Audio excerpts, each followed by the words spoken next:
Shall we begin? Football Feast. I knew we was going to beat them clowns. PA and Charch. Yes! Oh, good.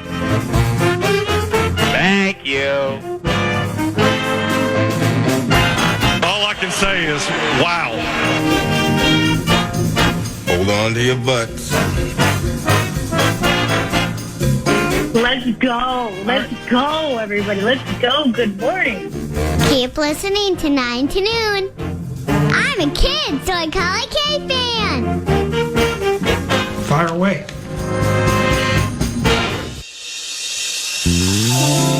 Will Reichert, rookie from Alabama, 1 of 1 from 50-plus this year. 54-yard try right hash. Kick is up, and the kick is good! Big legs travel. Nick Mullins, 7th year from Southern Miss, facing a 4-man rush, throws left, and it's caught! First down! Mullins, 1 of 1, and he caught Aaron Jones, who lined up as a wide receiver. It's a 24-yard hit. Nick Mullins, 1 of 1, and Sam, the man on the fan, is running back into the game. The Jets are 0 of 2 on third down. This is 3rd and 6 from the Vikings 38. 3 receivers right, 1 left. They blitz Rodgers, intercepted, and they pay for it. Picked off by Van Ginkel. Near side to the 50, on the sideline 40, and it's loose. Touchdown! Andrew Van Ginkel has put Aaron Rodgers on the 5th pick 6 of his career. It's a 63-yard return, and the Minnesota Vikings have taken a 9-0 lead. Jets 0 of 3 on third down. We're near the end of the first quarter. The Jets have yet to achieve a first down. 2 receivers left, 2 right. Rodgers blitzed again. He'll fire over the middle. Intercepted! Yes! Picked off at the 42-yard line by Cam Bynum. And for Cam, that's his 2nd interception this year. And this stadium, which is colored in purple, has plenty of reason to cheer. The Vikings have the ball and a 10-0 lead. Rodgers, he'll go under center this time. Braylon Allen, the Wisconsin rookie, the tailback on 2nd and 7. Allen Lazard with the Jets' only touchdown in motion to the left. Garrett Wilson right. Rodgers goes play action, and Ivan Pace sacked him inside the 5-yard line. Ivan Pace Jr. with his first sack of the season. That's a loss of 6. It's 3rd and 13. And the Jets 5 of 16 on third down. Rodgers back to pass, fade right, and intercepted. Did Gilmore pick it off? Come on, the Vikings. Yes, Vikings ball. I believe it was Stephon Gilmore, but he's being mugged by his teammates. And why wouldn't he? The Minnesota Vikings are going to improve to 5-0.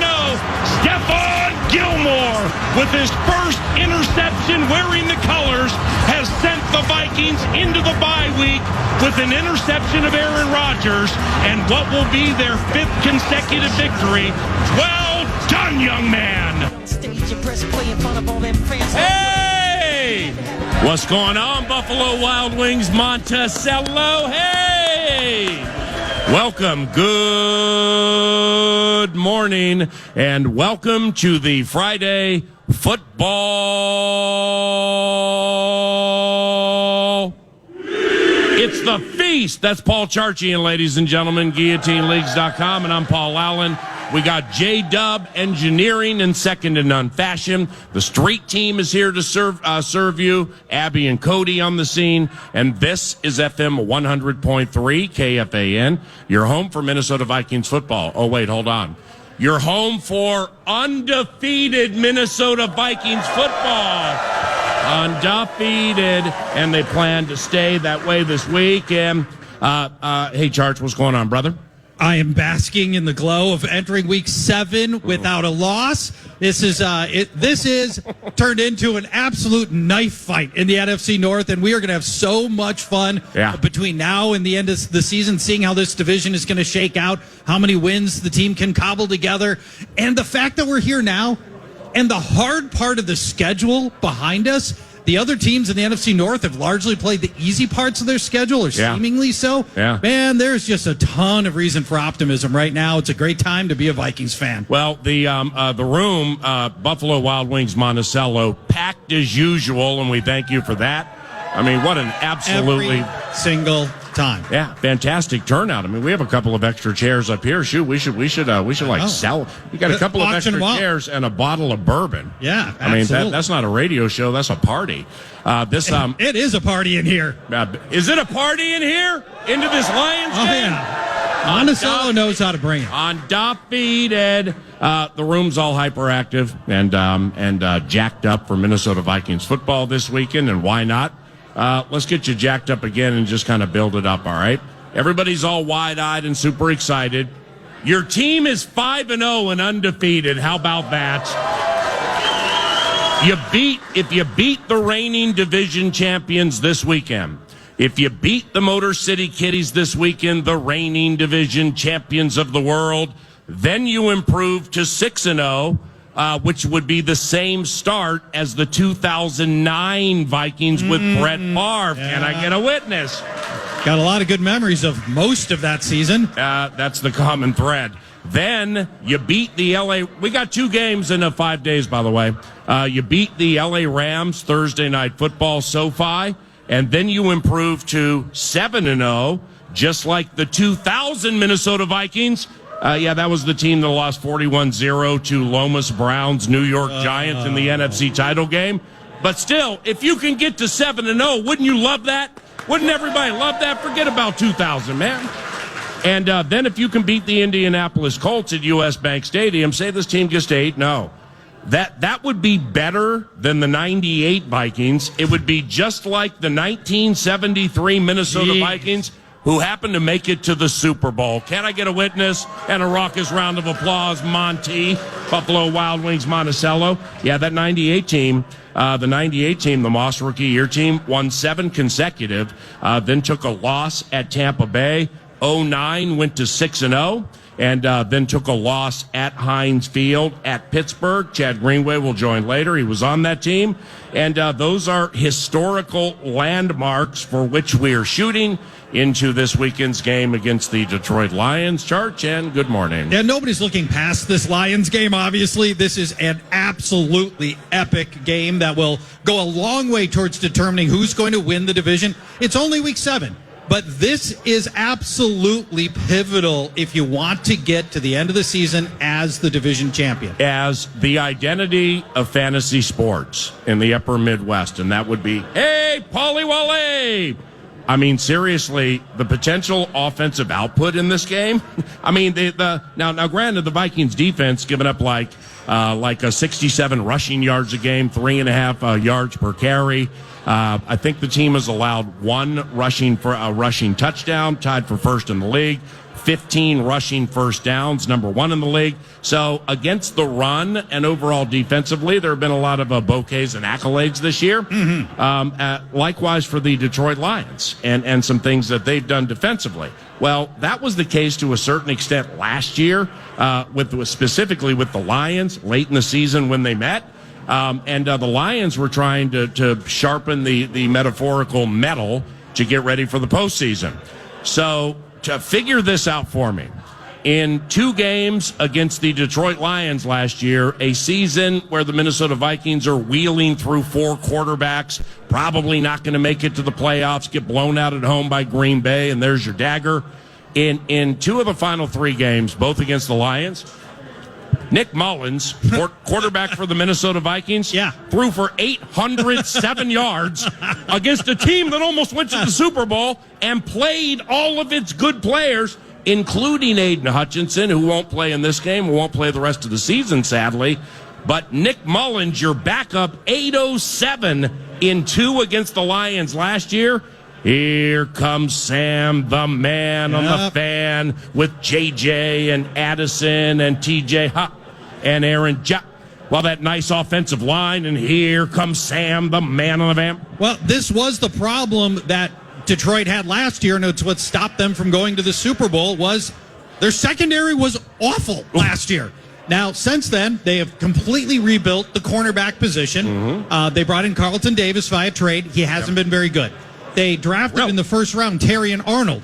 He's gotten a lot better from the beginning of the year, and he looks very promising. Terrion Arnold, rookie first-round pick from Alabama. 5 pass interference calls on him this year, most in the National Football League. Hey! All right, let's get Justin Jefferson on him and see how handsy he's going to get, Paul. And then they've got one of the 5 best safeties in the league right now, Brian Branch, their second-year cat. He was a second-round pick last year. Brian Branch is awesome, and if last year's draft were held today, he'd be one of the top 10 picks in the draft. Brian Branch is terrific. Yes, he is. So he's a safety now, but he's kind of a safety, nickel. Yeah, he's a safety, and he will play the slot some. Yeah. Free range capability. Oh, he's so good. He's a free ranger. This is why Detroit is so much more dangerous now.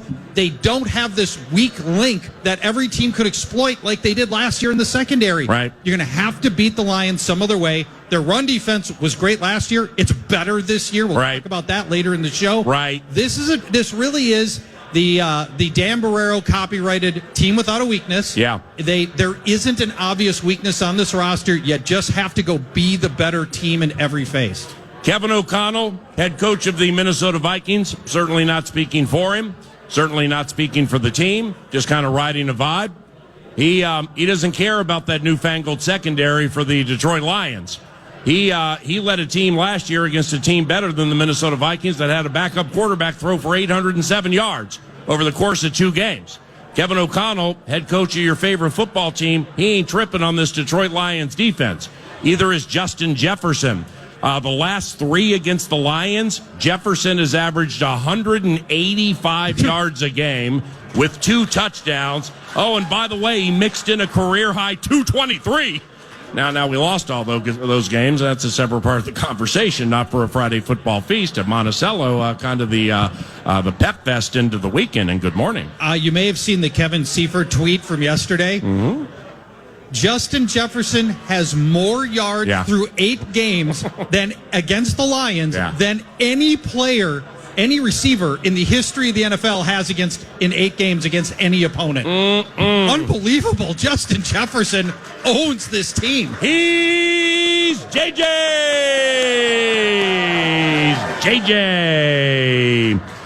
So how about this? And when I say, when I'm like your coach, Kevin O'Connell, ain't tripping on this defense, okay, well, that's just how the competitively arrogant operate, and that's about the 9th time this week I've used that term, not for Kevin, just Kevin, but other players and coaches. It's a compliment. To be competitively arrogant is a compliment. You're not arrogant, you are competitive, but competitive arrogance is like, nice job with Terrion Arnold, you think. Nice job with Carlton Davis and those 4 pass interference calls this year, you think. Sorry about Aiden. Aleem's playing really well. Good job with DJ in the middle. That's going to be formidable. You could probably do better than Malcolm Rodriguez, but you can't fix everything at once. But he comes in there off a bye week where the Vikings through 5 games have run 142 times. They've thrown the ball 138 times. Wow. O'Connell's run more than he's thrown.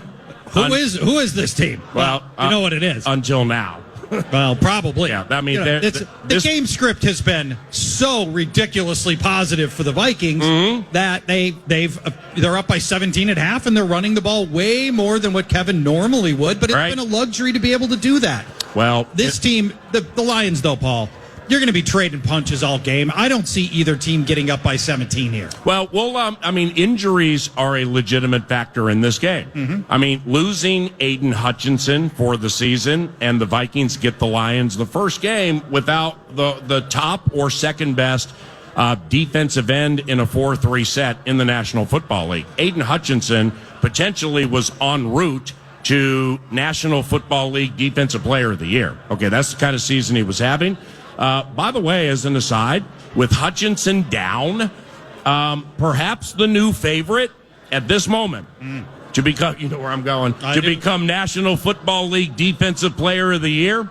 Can I get a witness and a raucous round of applause for the season that is Andrew Van Ginkel? Are you kidding me? With these 2 pick sixes, he Andries Van Ginkel. You can find Andrew Van Ginkel right now, Paul, 50-1 to win Defensive MVP. Oh, geez. I know. 5-0-1. 5-0-1. Who's favored? TJ Watt? I believe it was Hutchinson by a mile. I believe Patrick Surtain is in that conversation Missed right now. last night. Micah Parsons missed the last game and plays for an awful defense. And Mike is going to miss a few more games on top of that. That could end up being a factor here. Right. Watch Bears cornerback Jalen Johnson. Yeah. Dude is awesome. Yep. Starting to get some traction here. So with the 142 runs, 138 passes, and Hutchinson not part of their covenant, which means a team that generally doesn't blitz that much probably is going. Well, why would you blitz a lot when you have Aiden Hutchinson, Aleem McNeil? All right, many probably aren't familiar with the name. Get familiar with the name. He wears number 54. He's an interior defensive lineman. The Lions have played fast for the last 3 years. Just not only the players they've drafted, the moves they've made after being moribund for X amount of years. They've just pushed a lot of buttons. Campbell with Ben Johnson and Aaron Glenn. That's a wonderful coaching staff. But how about this nuance-related move they did just this week with Aleem McNeil? All right, you're familiar with him, right? Yes. Defensive tackle, he's a sack guy, stuff like that. So Hutchinson goes down. McNeil has a fantastic game against the Cowboys. Aleem and his agent in the offseason have been squawking a little bit about like a new deal. So let's just put that on the back burner for a second. Hutchinson breaks his leg and he's out for the season. Within 48 hours, they give Aleem McNeil exactly the deal he wants. In other words, it's like this. We got the cash. You want the cash. And we want to show you how much we believe in you, not only believe in you, period, but specifically in a situation like this. So they do nuance-related things like that with timing to pump up the covenant and everything. But I do not see this as an O'Connell 50-50 run-pass equation here. Not when Mullins is going for 807 against a fair amount of the same defensive players in a couple of games last year. So from a fantasy football fee standpoint, Jefferson, Addison.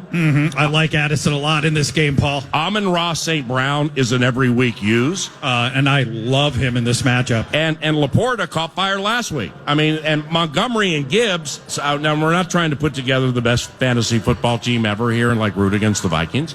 But Jahmyr Gibbs and David Montgomery, Christmas Eve, last time they were at U.S. Bank Stadium, combined for 3 rushing touchdowns on our defense. That's tough. Well, this rushing defense is so much better this year. That's the bit. You know, this Minnesota ranks number 2 in yards allowed and number 2 in yards per carry. And, now they haven't had to face a lot of runs because game scripts have turned other teams are passing a lot more than they're running. But the runs that we've seen have been very ineffective against this Vikings run defense.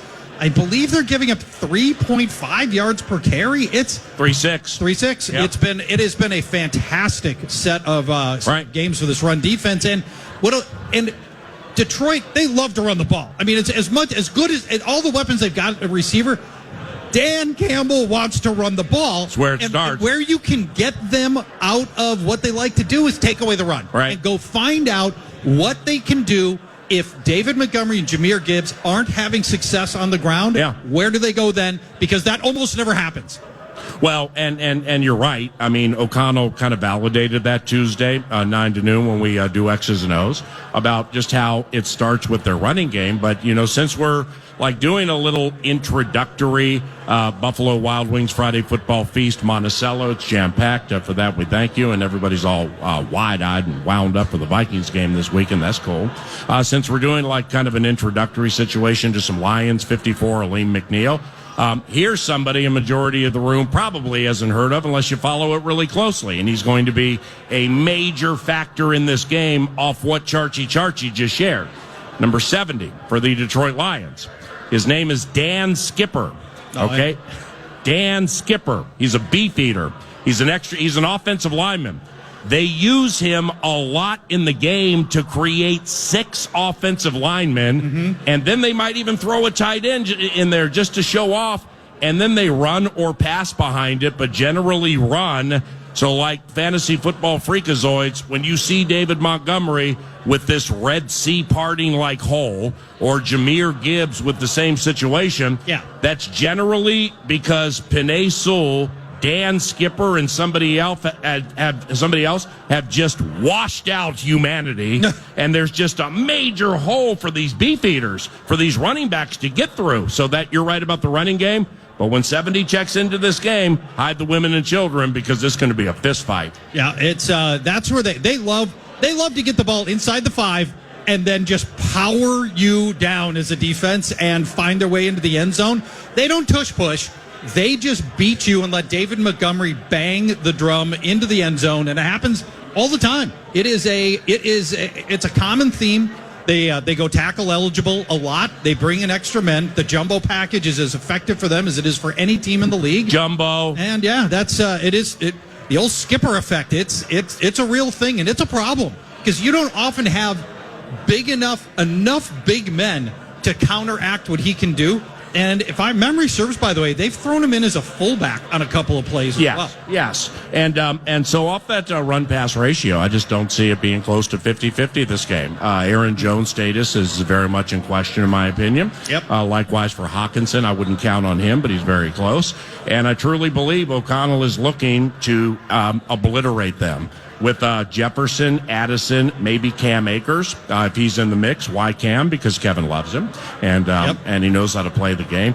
He'll get touches. What about Cam Akers in very deep sleeper fashion as somebody's fantasy team on a pickup because they're stuck on buys? Well, hey, look, you could do where I think he will touch the ball 5, 6, 7 times and score game. twice. If Aaron Jones does not play, he'll be in the mix here. How about this coaching staff getting him 3 times in 2 years? Yeah. I mean, they love Cam Akers. Yeah. And I don't know what it is that they love about Cam Akers, but the story is amazing. Yeah. And it's a refresher for people who don't know. Yeah. History of the NFL. The Achilles injury is a career ender for a running back. Right. You just don't come back from it.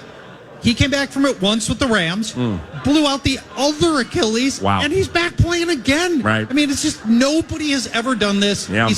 Cam Akers is so easy to root for, Paul. Mm-hmm. This is the comeback story that is really unique history of the NFL. Yeah. And nice to have him back on the team, a guy that knows exactly what the Vikings want to do, knows all the terminology, can walk in, and he is somebody you can give 5 carries to if you need to as soon as Sunday. What do you think of this in closing for the opening segment provided by FVP Batteries and FVP Parts? That motor's 9 to noon in marathon-like fashion. FVPparts.com. Thank you very much. Now, Chad Greenway is a weekly contributor to the Friday Football Feast. However, we have MEA-related terrorism in the state of Minnesota. So perhaps, let me ask you it this way. Should we have the packed house at Buffalo Wild Wings Monticello boo Chad Greenway when he comes on about 25 minutes from now for not being present, not being here into the newest, biggest game in the history of 2024 Minnesota Vikings football? Can I get a witness? He's got 4 kids on MEA. Family first. I can't, if he were, I don't know, like on a cruise, then maybe I think you could probably tease him a little bit for being on a cruise and missing a feast. But as it stands, I don't think you can. Alec Lewis from The Athletic and TheAthletic.com, beloved YA, is not on MEA. I saw him at Vikings practice also the other day. 4 children. Absolutely, and he's one of Parts them. unknown. Yep, he has the child gene. There's no doubt about it. We say that in complimentary fashion. But he'll be here about an hour from now, hour and change from now. YA, young Alec Lewis. And in closing, you said something earlier what's up, brother? That I don't want to gloss over. Why do you love Jordan Addison in this game? Well, I'm glad you asked why I love Jordan Addison in this game, Paul. Come on, man. I think he's sitting on potentially a really good game. Now, we've only seen 2 healthy games for Jordan Addison so far. One was the big game against Green Bay, and then the Jets shut him down, but they do that because they have Sauce Gardner and DJ Reed. And, those are great cornerbacks. I don't expect a lot. Yeah. This Lions team allows the most yards to wide receivers, Paul, 211. And you mentioned Carlton Davis. He hasn't practiced this week, so he's very much in question for this game. I think it's a quad. Then they get back to Amik Robertson, who Nacho Libre likes a lot. He's diminutive. He likes him for his scrappy nature. Then after that, man, I mean, I got no idea. I don't know the depth chart after that. Well, they got Brian Branch. I mean, Branch. That's the beauty of having Branch, right? You can play him at safety, but then you can also double him up as a backup corner. Yep. But then the safety behind him, if he's an L, that sounds like Addison over the middle, caught at the 40, makes a guy miss it. There he goes. Now, Carlton Davis has seen, because teams don't respect him, he's seen the third most targets of any player in the NFL, Carlton Davis. I hope he plays. Right. And I want to go after him. He's giving up 67 yards per game in his coverage. Oh, wow. He's given up 2 touchdowns already. Well, they're not. I'm fine if he goes. Yeah, I mean, you've watched more Lions defense probably this year than me. But what I have watched of the Lions, I don't see zero Terrion Arnold tracking any receivers. I don't see him like following. I don't think so either. Yeah, right. I mean, you ain't going to put that Alabama rookie on. I wouldn't. Well, yeah, you might. I mean, you'll send him to the therapeutic Davenport of love by halftime for some mental work, and secondly, you might ruin the young man's confidence and subsequently his career. Well, I would like to think that Justin Jefferson can actually ruin a career single-handedly. I don't know if that's in one game. I don't know if that's possible, but I like the idea of that. They'll probably play them straight up with the formations that they want to use. I don't think they've got the talent to single him at all. No. I think if you try to single up Justin Jefferson with either one of these guys, but they're doing something wrong. But they're doing something wrong because he's 185 a game the last 3 with a couple of TDs. It's like 132, 134 in 8 total against the Lions. But Jefferson's last 3 is 185. Now they're finding ways to win the game, but nevertheless. So Addison, you just love him, don't you? I think Addison's sitting on a really nice game. I'm starting him in several leagues. Okay. And what if Jones doesn't play? Does that impact it? You're always better off having your best running back on the field because defenses have to account for that. Yeah. Ty Chandler's struggles suggest to me that the Lions will let Chandler do the best he can they don't have to commit the same resources to stopping Ty Chandler that you do Aaron Jones. Let me put it that way. Very fair. And so I would rather have Aaron Jones on the field to make them have to account for all the things that Aaron Jones does, including catch the ball, where Ty Chandler really hasn't distinguished himself yet. Hey, Buffalo Wild Wings Monticello, thank you very much for showing up today, courtesy of TimberTech and TimberTech.com. What's on deck 9 to noon includes Vikes Bites around the corner. Alec Lewis from The Athletic here about an hour from now, preceded by Chad Greenway, one of the better defensive players in the history of Vikings football. We'll be calling Chad. We have some fantasy football feast focus during the course of the mix today, and we're going to drop in some pressure points for the Vikings and the Lions at about 10:15 or 10:20. He's Paul Charchian, and I'm Paul Allen. This is Jared Wells, engineer extraordinaire. Abby and Cody with the street team just to our left. And we are here to discuss undefeated Minnesota Vikings football into a game against the Motor City Kitties. This is First Place Radio from Buffalo Wild Wings Monticello. This is the Friday football. We'll be right back. God bless everybody. Don't leave. The Fan and 2 men in a truck, in a junk truck, I should say. Want to give you a chance to put $1,000 in your hand with the National Cash Contest. Go to KFAN.com and enter the keyword bank. Might win $1,000 with the keyword bank at KFAN.com. Football Feast. KFAN.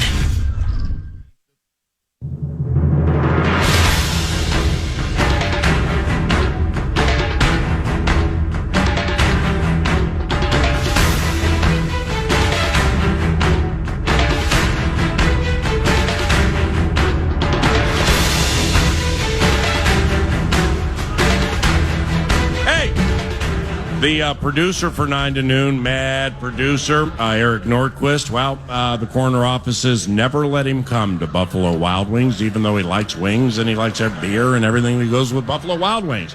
So let's get a witness and a raucous round of applause for the producer of 9 to Noon from afar, guiding us through Vikes Bites. Hey, Buffalo Wild Wings for the mad producer. Vikes Bites is brought to you by Thousand Hills Lifetime Grazed Grass-Fed Beef. You can shop online. A box of meat will show up at your doorstep, or local Coburn's locations, local co-ops, and they are proud sponsors of Gopher Athletics. But Vikes Bites begins with the injury report that you guys mentioned earlier in the show. Blake Cashman and Caleb Evans, they haven't practiced this week. Unlikely we're going to see either of those two gentlemen.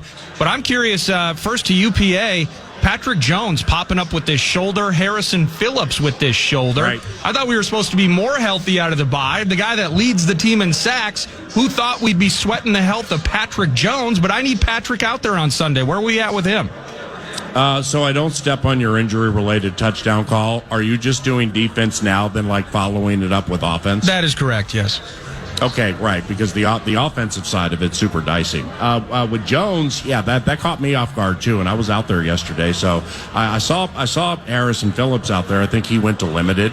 Cashman with the turf toe. I mean, O'Connell made it sound the other day like it's going to be multiple games. Yeah. So like I said Monday, KFAN, if Blake Cashman is not playing in this game, it's just a rough game to not have Cashman, but that's a loser's lament. A, B, it's a loser's lament talking about a team that just lost Aiden Hutchinson for the year. But I'm curious to see what they do. I'm curious to see what Flores has up his sleeve. Assuming Blake Cashman's not going to play. So therefore, Ivan Pace Jr., wonderful against the run, and what a wonderful college free agent find. But Brian has something up his sleeve against this running game that I just don't think is full-time Camus Grugier-Hill. All right, my man has 2 interceptions, but you know it's against the run. I mean, I just don't think he's noteworthy for that. So the question would be is who is and or who can be, because Flores just ain't going to lay this thing out there against Dan Skipper, 6 offensive linemen, Montgomery and Gibbs, and be like, all right, let's roll the ball out and see where we stand. He has something up his sleeve, and hopefully it works. So to the offensive side of things, Aaron Jones, and it's listed as a hamstring. At one point I thought it was a hip, but he didn't practice. Then they gave it a go yesterday, and today might be that pivotal moment to decide the final. But TJ Hawkinson, kind of the idea of playing against his old team, you get the bye week. This was around the time that the thought was TJ could be back in the mix. He's been limited all week. Where are we at on the offensive side of things with Mr. Jones, and they have a chance now to prepare if he's not in the mix versus losing him in the midst of the battle in London. So there's a positive element there if you're thinking about Ty Chandler. But as you mentioned, PA, it's a little dicey with a couple of names on the offensive side of the ball. I've been thinking a lot about the Jones situation simply because he's so important to what they do.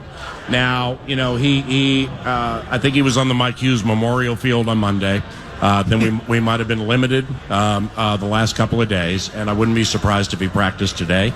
But consider this with Aaron, okay, and his level of importance to this team. And, of course, you want him to play against one of the best teams in the NFL. He gives you a great chance to win. But discretion being the better part of valor, like, say he doesn't play in this game. And then now, you know, well, then they trade for Akers, all right? Yep. So you have fortification that is not on par with Aaron but knows how to play the game.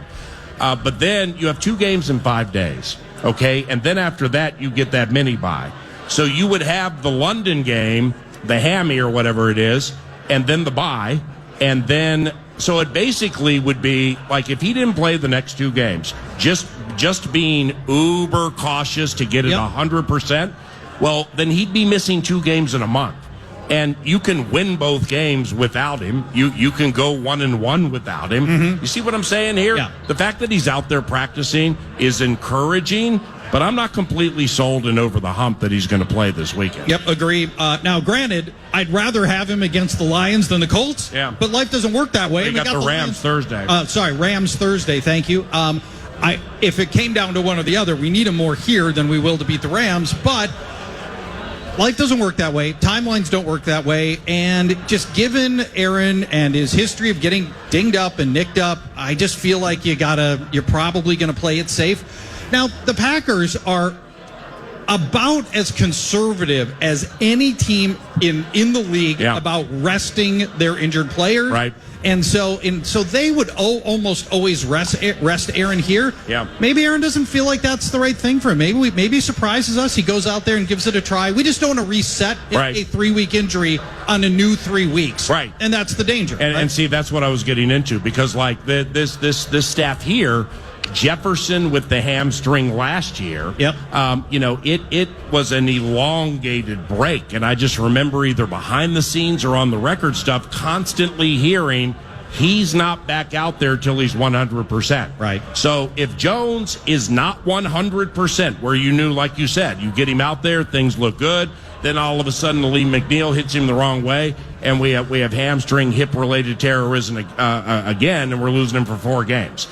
So I'm just, if he's 100%, then he'll play this weekend. But if he's not, and they sit him these next 2, I'm not mad at that decision at all. Know what I mean? Yeah. Now, the Jefferson thing last year felt a little bit different because Kirk goes down. Yep. We all knew it was basically a lost season, and the last thing you wanted to do was put Jefferson into a worse spot than he already was. And you had the luxury of taking your time because that season wasn't going to go anywhere without a quarterback. So this one feels a little different that way. The urgency feels higher because this is a really important game for the future of this division. And so just the sense of urgency is so much higher now. I'd love to have Aaron Jones back. Don't need him back to win. Maybe, Paul, you start him and you just see how it goes. Mm-hmm. How are you feeling? How is the game flow? Mm-hmm. Are we up by 10? Mm-hmm. Maybe we don't play him. Right. Maybe you make him available. I don't know. I think it's a 0 or a 100. Think so? It's like he's 92% ready, and you know what? Mm-hmm. We're undefeated, and if we beat them, I mean the Vikings know the implications here. Division game, man. Put an extra one on the Lions and a tiebreaker along with the same thing you have against the Packers. Good questions there, Nordo. What's next? Vikes bites! Thank you, Thousand Hills. Justin Jefferson talking with the media yesterday. Here's what he had to say about working against handsy corners. It comes with the game. Just like I said, you just have to be a little bit more physical than you are normally. A little bit more technical sound than you are. Just having your foot placement, just the leverages of how you want to run your releases, and just how you want to, the spots that you want to get to. So it's just like I said, it's nothing new to us. We just got to go out there and, just like I said, just be a little bit more physical. Charch, you talked about it last segment, how bullish you would potentially were on Jordan Addison into this Sunday game, but Justin Jefferson in those handsy corners, that's relevant because PA and I have hit on this a couple times this week, how highly penalized this secondary is, specifically Carlton Davis, who may or may not play, but Terrion Arnold, the talented rookie, might lead the league in defensive pass interference penalties, and that worked to their advantage. The Vikings with that touchdown drive in London where they had, I think, 2 or 3 flags on one drive that ended up with C.J. Ham in the end zone. What do you think about J.J. and Addison and company working against some handsy corners against these kiddies? I love that bite that you dropped, and I jump in first because Jefferson has a couple of years ago, remember they're at Philadelphia week 2, Darius Slay and Bradbury or somebody started beating him up at the line. Then the next week, Jeffrey Okudah did it with the Lions, and it was a thing until Justin could work his way around it, where they were just jacking him up at the line, and it was very difficult to get into his routes. Gardner and Reed tried to do the same thing. Yep. But it's been consistent this year where they're getting really nasty with Justin at the line of scrimmage. And quite honestly, in watching back a lot of his snaps during the bye, I think Justin has to do a better job sometimes of getting off the line and not becoming frustrated with what's happening, and then the ball doesn't. So okay, let me get this straight. I just worked 10 of 10 to get off the line, and this guy's really good. I wiggled myself open, and the ball went somewhere else. So just like pushing through that. But that's an excellent bite because that's how the Lions play. And I've just seen things that I saw 2 years ago where they're really, really busting him up at the line of scrimmage. It's a great opportunity. By the way, just to double check our math on this, Terrion Arnold has the second most penalties among all cornerbacks, 8 already. He has 8 total? Yeah, 8 total. 5 PI. That's what I was going to say. I don't have the breakdown on PI versus others. Terrion Arnold is a guy you can work against. I loved that they they saw Sauce Gardner and DJ Reed coming, and the attitude was, let's attack them. Yeah. Let's be fit. Let's make them have to use hands against us. See, let's get in their space, because if you play those ballers, if you give them space, they will go get the ball. Yeah, well, when I say competitively arrogant, that's what I mean. And it's a compliment. And like Steve Hutchinson is where I came up with the term, was Steve Hutchinson. He's just competitively arrogant. He'd be opposite somebody like, here's the deal, bro. I'm better than you. I'm going to beat you in the entire game. Then I'm going to shake your hand at the end of the game. If you have any questions as what you would like to do to get better, I'm here for you. Here's my number. Well, O'Connell will look at Gardner and Reed and be like, yeah, I know they're good. And yeah, I hear what they say about Sauce. Yeah. Watch this. And he just goes at them repeatedly. That's competitive arrogance, the con. Terry and Arnold, 8 penalties so far, second most among all cornerbacks. Well, I meant all players in the secondary. And then Carlton Davis is third. So that's your starting cornerbacks. Yep. They're second and third in penalties absorbed so far out of members of a secondary across the entire NFL. Let's call Chad Greenway, put him in the mix, courtesy of Grey Duck Vodka around the corner. The Friday football feast is at Buffalo Wild Wings Monticello, and everybody's having a funky good time listening to their favorite radio station, FM 100.3 KFAN. Vikes Bites.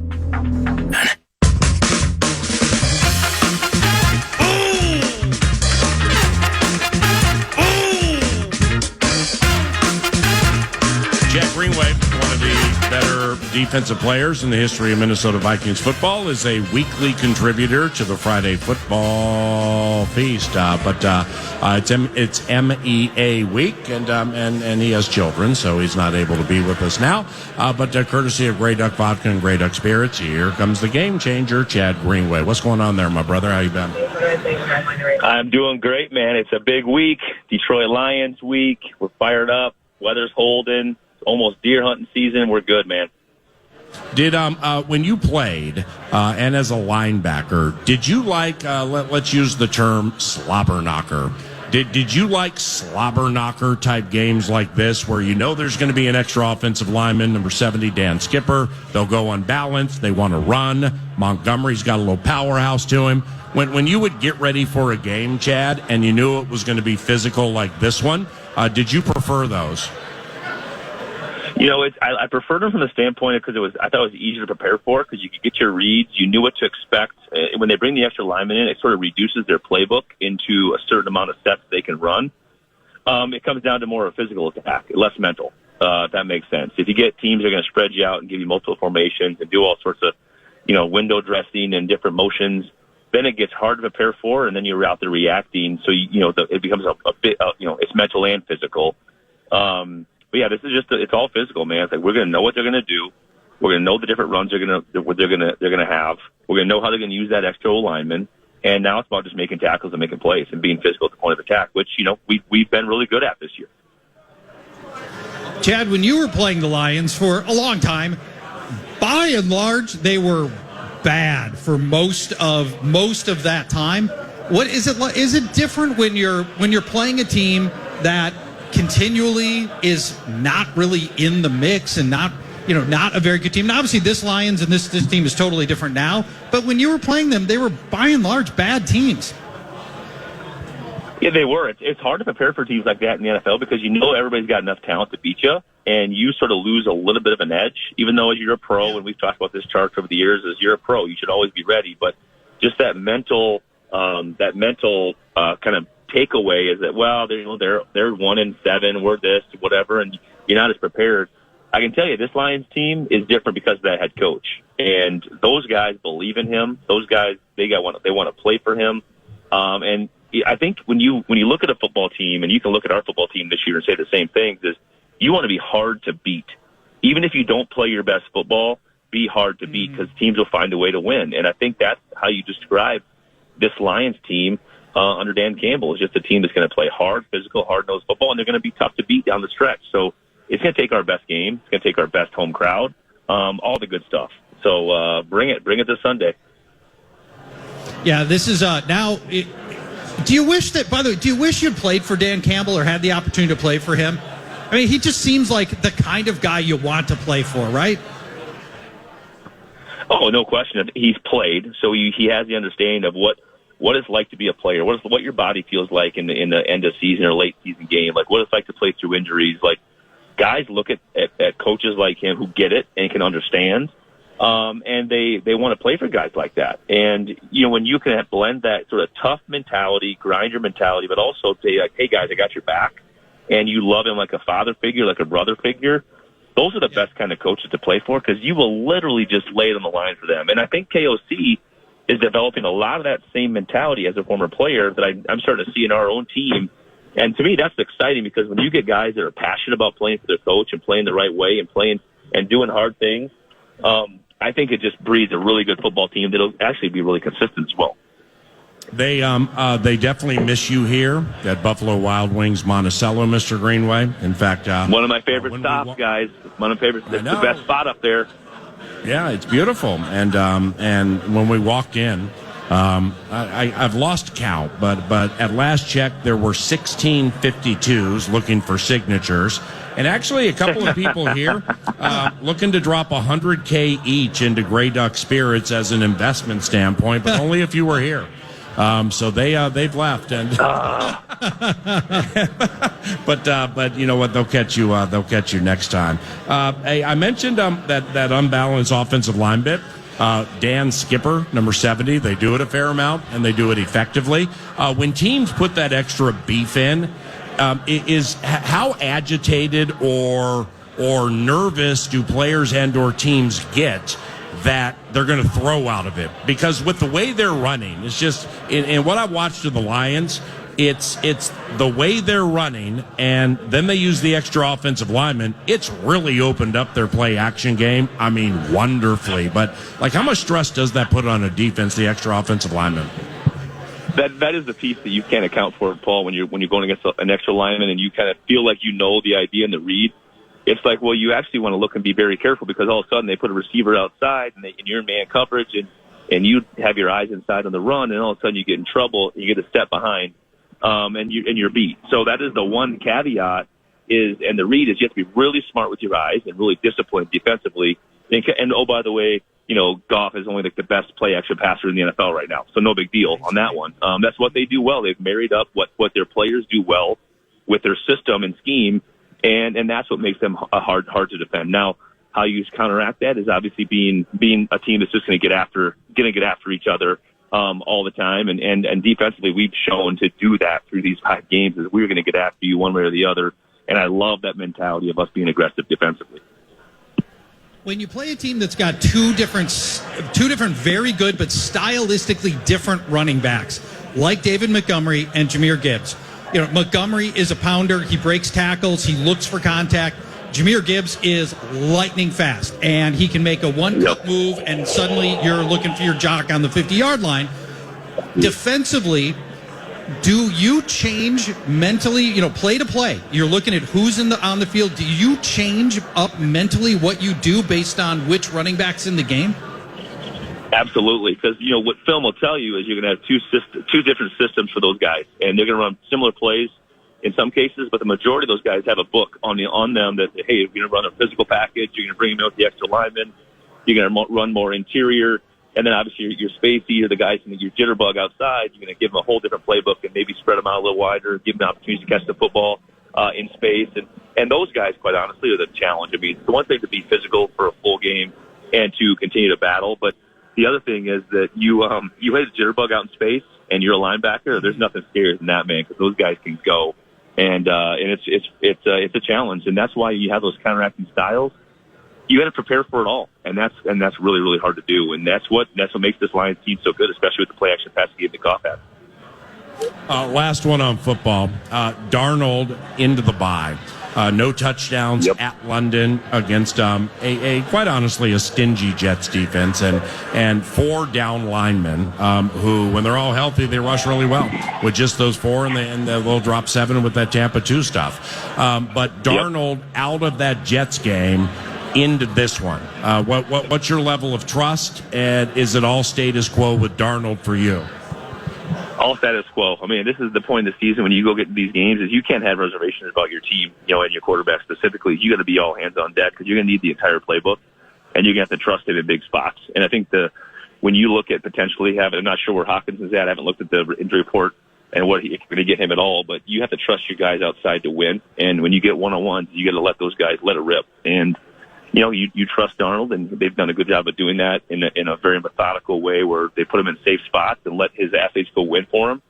And he's done a good job of taking care of the football for the most part. So coming out of the bye doesn't scare me at all. To let win this game, like you're going to need the best version of Sam Darnold. You can't put the handcuffs on him. Hey, in closing, with Grey Duck Vodka and Grey Duck Spirits, you've really gotten deeply into the heart of the co-host here, Paul Charchian, when he and we learned that you guys are venturing down the bourbon road. What's going on? Chad, tell people about Old Red Reserve. I'm holding it in my hands. I'm holding this bottle in my hands right now. This is the first time anybody has seen Old Red Reserve bourbon. There are a lot of people who want tastes of it right now. They're holding their glasses. Tell people about it. Chad? Yeah. Oh, hey. Sorry, you trailed off, Charchy. Old Red Reserve. So we launched this first time ever bourbon, and the story behind the photo on the label is obviously my grandfather's. We used kind of the story behind my grandfather's. My grandpa Tom had the red truck, the old red truck, and my grandpa Mike was a big bourbon whiskey drinker. So we wanted to come out with this concept and bring something new to Minnesota. So we went down to Kentucky. We picked out some select barrels to make it original Kentucky bourbon. Coming up here to serve out to Minnesotans. So we're fired up for this thing. And what better way to launch a bourbon in Minnesota than with the savant, the bourbon savant, Mr. Charch. So, so we got Paul involved, and we're fired up to have him on the team. And this stuff is excellent. And when I'm back and have a chance to be at the feast, you guys can go out and purchase your bottles, bring them in. We'll get them signed for you for sure. So, Charch, I know Charch has tasted this thing. You got to tell the folks what it's about. Well, more than just tasted it, they let me select it. So, we went through like 20 different possibilities of what actual bourbon we were going to put in Old Red Reserve. I found a fantastic one. I love this 6-year aged Kentucky bourbon that's in the Old Red Reserve bottle. Grey Duck is a vodka company, so the first thing I said is, you're not doing the bourbon, right? Like, no, we have found a bunch of barrels we love from Kentucky, and we want to put the Grey Duck label on it, but we want it to be authentically fantastic. Old Red Reserve is genuinely delicious, caramely, warm, vanilla. It's fantastic, and it's going to be available in stores very soon and for a limited time only. That's a wonderful collaboration. Congratulations, Chad, and on the move with the bourbon, and safe travels. We'll see you very soon, okay? Sounds good. Thanks, Paul. See you guys. See you, buddy. Chad Greenway. Chad Greenway, Grey Duck Vodka, Grey Duck Spirits. The fantasy portion of the equation, the fantasy football feast, is around the corner on KFAN.